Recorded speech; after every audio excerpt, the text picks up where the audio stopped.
Hello everyone. तो आज UK triple SC की जो हमारी एलटी ग्रेड का एग्ज़ाम होना है उसमें बस 15 दिन बचे हैं। तो मॉक टेस्ट की सीरीज़ का आज चौथा दिन है। शुरू करते हैं सबसे पहले क्वेश्चन के साथ। The carbon dioxide of the air is conducted into the mesophyll of leaf through the option है क्यूटिकल, स्टोमेटा, पेटियोल या xylem. Carbon dioxide of the air is conducted into the mesophil of leaf through the cuticle, stomata, petiole, xylem। आप सभी अपने answers को comment box में please जरूर डालें। तो इसका सही आंसर होगा स्टोमेटा। ठीक है, स्टोमेटा क्या होते हैं? स्टोमेटा पोर्स होते हैं, लीव्स में प्रेजेंट होते हैं जो। ठीक है, जो कार्बन डाइऑक्साइड होगी वो क्या होगा, एटमॉस्फेयर से स्टोमेटा के थ्रू हम लीव्स में क्या करेंगे, मतलब एंटर करेंगे। ठीक है, जबकि जो रूट्स होती हैं वो वाटर को अपटेक करने का काम करती हैं, और जो लीव्स होती हैं, लीव्स में जो स्टोमेटा होता है वो किसका काम करते हैं? वो काम करते हैं हमारे जो कार्बन डाइऑक्साइड होती है उसको लेने का या ऑक्सीजन को रिलीज करने का, यही काम करते हैं। ठीक है, यहीं से जो हमारा ट्रांसक्रिप्शन होता है, सॉरी ट्रांसपीरेशन होता है, वो भी होता है। अगला है linear growth in plant can be determined with the apparatus called Ganong potometer, auxanometer, manometer, galvanometer. Linear growth in plant can be determined with an apparatus called, तो इसका सही आंसर होगा ऑक्सेनोमीटर। ठीक है, ग्रोथ जो होती है प्लांट की वो क्या होती है, लेंथनिंग जो होगी स्टेम की और रूट्स की वो होती है। ठीक है, तो प्लांट जैसे कि कुछ भी वुडी प्लांट होते हैं, जब वो इंक्रीज होते हैं तो उनकी जो थिकनेस होती है वो भी इंक्रीज होती है उनकी ग्रोथ के साथ साथ। अब जब ये होता है तो इसको नापने के लिए हमारे पास एक इक्विपमेंट है या एपरेटस है, उसको बोलते हैं एक्सोनोमीटर। ठीक है, ऑक्सेनोमीटर में क्या होता है, एक पॉइंटर होता है। ठीक है, जो आर्क की तरफ को, एक आर्क होती है जिसकी तरफ को पॉइंट करता है।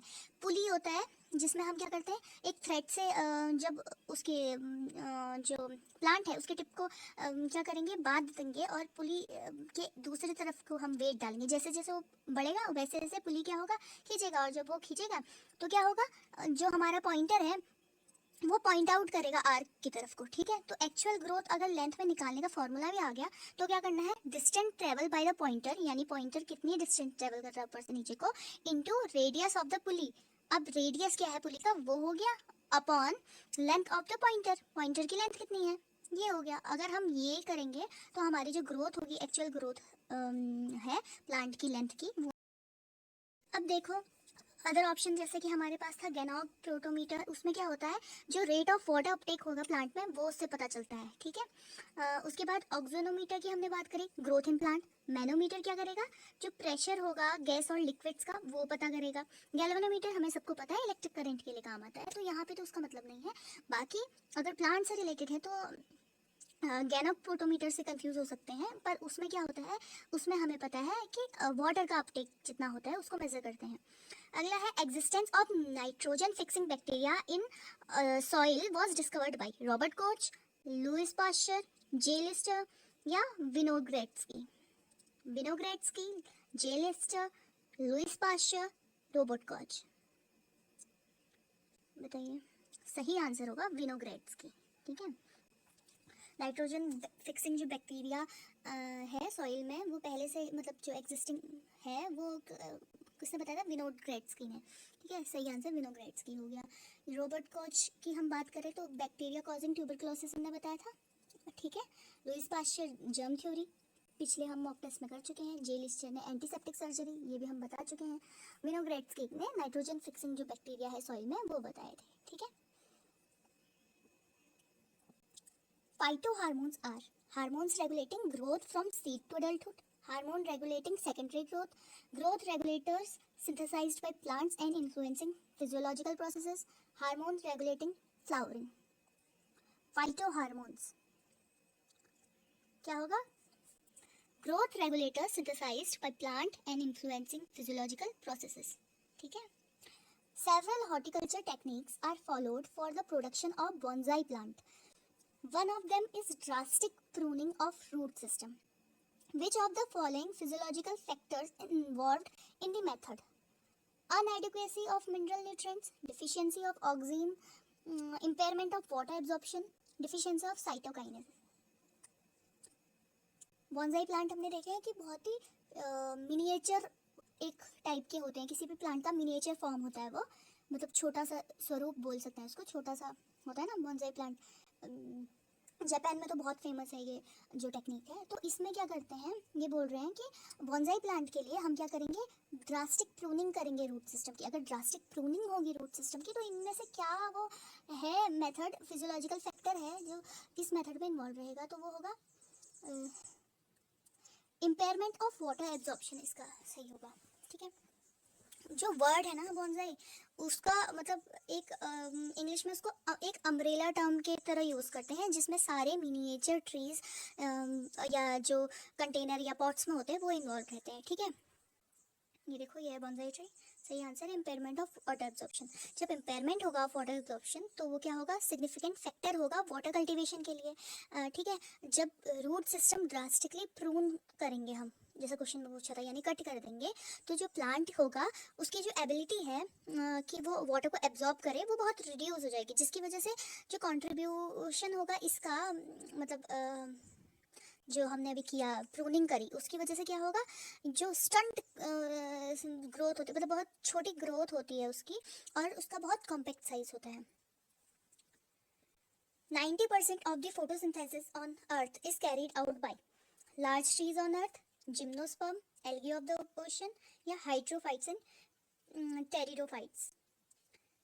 Large trees on the earth, gymnosperm, algae of the oceans, hydrophytes and pteridophytes.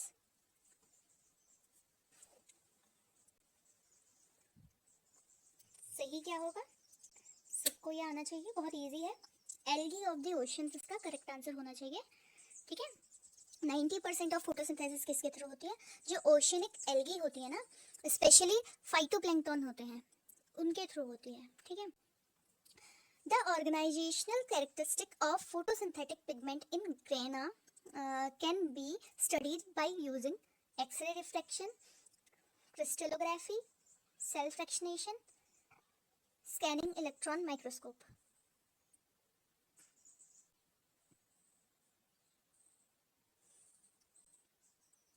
The organizational characteristic of photosynthetic pigment in grana can be studied by using X-ray diffraction, crystallography, cell fractionation, scanning electron microscope. सही क्या होगा, electron microscope के through scanning. ठीक है, plasma membrane control passage of water only, passage of water and some solutes in and out of the cell, passage of water and solute into the cell, movement of cell contained out of the cell. क्या होगा सही,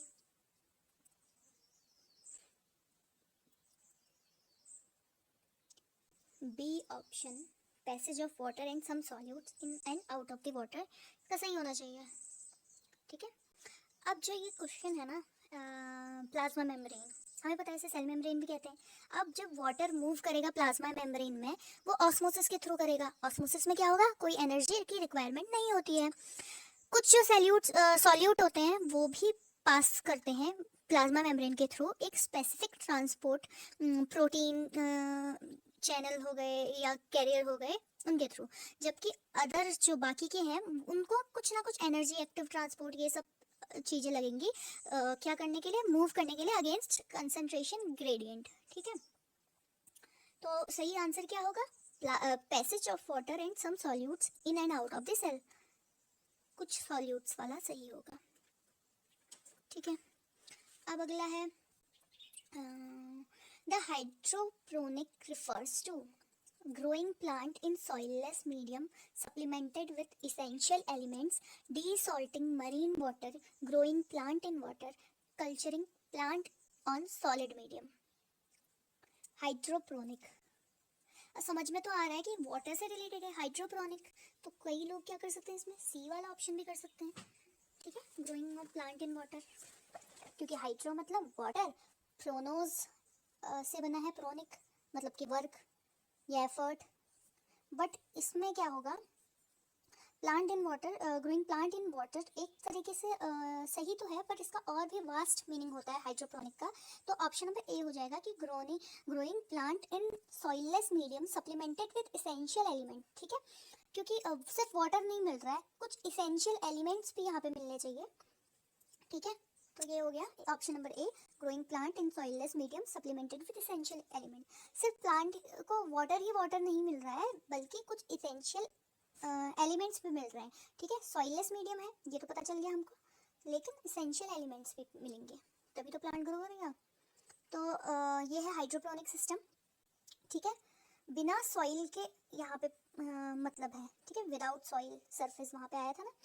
अब जब absence होगी soil की तो water क्या करेगा, इसमें न्यूट्रिएंट्स प्रोवाइड करेगा, तो इसमें बहुत सारे न्यूट्रिएंट भी होते हैं, ठीक है। अलग अलग टाइप के प्लांट यहाँ पे हम क्या कर सकते हैं, ग्रो कर सकते हैं। 6 टाइप के हाइड्रोपोनिक सिस्टम होते हैं, deep water culture system, wick system, nutrient film technique system, ebb and flow system, drip system, aeroponic system, ठीक है, नाम से पता चल रहा है सारा। अगला हम देखते हैं जो ऑप्शंस हमने बोले थे, अब था growing plant in soilless medium supplemented with essential element, हमने बोल दिया हाइड्रोपोनिक है। पर डीसॉल्टिंग मरीन वाटर को क्या बोलेंगे, डीसैलिनेशन बोलेंगे, ठीक है। ग्रोइंग प्लांट इन वाटर तो एक्वा कल्चर हो गया, डायरेक्ट एक्वा कल्चर हो गया, ठीक है। Culturing plant on soil medium उसको क्या बोलेंगे, सॉलिड मीडियम में अगर कल्चर कर रहे हैं तो वो टिश्यू, ठीक है। हम बोल रहे थे कि एक्वा कल्चर ये हाइड्रोपोनिक ये क्यों नहीं होता, क्योंकि हाइड्रोपोनिक में इन्वॉल्वमेंट क्या है, सॉइल लेस है, ठीक है, सॉइल नहीं है सरफेस पे, अदर न्यूट्रिएंट्स भी प्रोवाइड हो रहे हैं, इसलिए ऑप्शन नंबर बी हमारा गया था। अब लास्ट है, a soil is physiologically dry when soil temperature is 4 degree Celsius, there is excess of carbon dioxide in soil, concentration of soil solution is higher than the cell, it has no hygroscopic water, soil is physiologically dry when, कब होती है physiologically dry, जब क्या होता है, जो concentration होता है सॉइल सॉल्यूशन का वो हायर होता है देन दी सेल, ठीक है। तो इसमें क्या होगा कि जैसे सॉइल को हम बोलते हैं कि फिजियोलॉजिकली ड्राई है कब, जब कंसंट्रेशन जो सॉल्यूट का होगा सॉइल के सॉल्यूशन में वो ज़्यादा होगा जो किस में है, प्लांट के सेल में है, उससे ज़्यादा कहाँ होगा, जो सॉइल में है, ठीक है।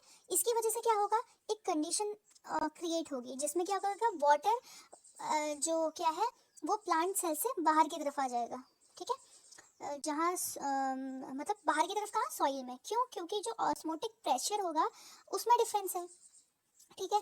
तो कंसंट्रेशन जब सॉल्यूट में क्या होगा, ज़्यादा होगा, अंदर सॉइल के उसमें ज़्यादा होगा, उससे प्लांट के सेल से ज़्यादा, तो वो बाहर की तरफ को मूवमेंट करेगा ऑस्मोटिक प्रेशर की वजह से, हमको पता है ये, ठीक है। जिसकी वजह से क्या होगा, मतलब कि कुछ वाटर प्रेजेंट है सॉइल में लेकिन फिर भी वो अवेलेबल नहीं होगा प्लांट के लिए, ठीक है, जिसकी वजह से फिजियोलॉजिकली ड्राई हो जाते हैं पौधे, समझे।